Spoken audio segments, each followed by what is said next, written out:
President, I commend the senator from Maryland, who just as he did when he was in the state legislature and has done every single day since he's been in the U.S. Senate, he has been supportive of law enforcement and police officers, and I commend him for it. I'm sorry there was an objection. I spoke earlier to the senator from Maryland, and I think I said Delaware before I meant Maryland, of course, my dear friend, Senator Ben Cardin. I told him earlier that I'd had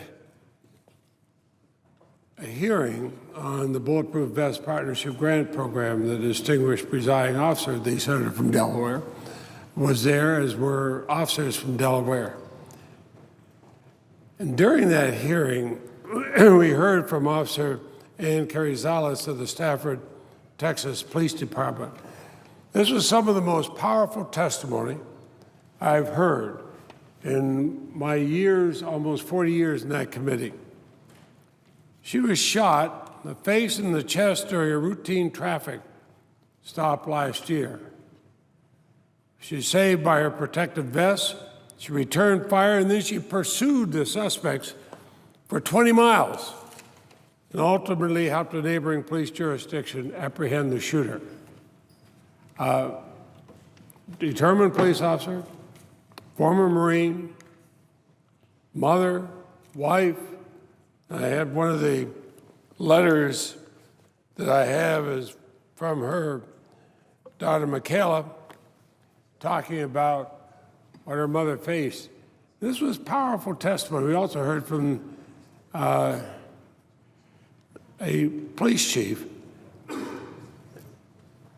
Tomorrow, some of us will be staying with law enforcement during National Police Week here on the west front of the Capitol.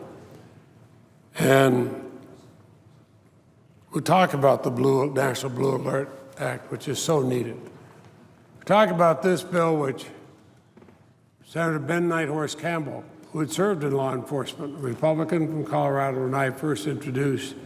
For decades, it's been passed unanimously. It saves lives. It's not a luxury item. First, I'd ask consent that my whole statement be placed in the record. Without objection. And I ask, as if in legislative session, unanimous consent, the Senate proceed to the consideration of calendar number 162, S933, the Bulletproof Vest Partnership Grant Program Reauthorization Act. The bill be read a third time and passed. And the motion to reconsider be laid upon the table with no intervening action or debate. Is there objection? To object. Senator from Oklahoma. We went through this 10 days ago, and I gave a very long and detailed explanation to my objections to this bill.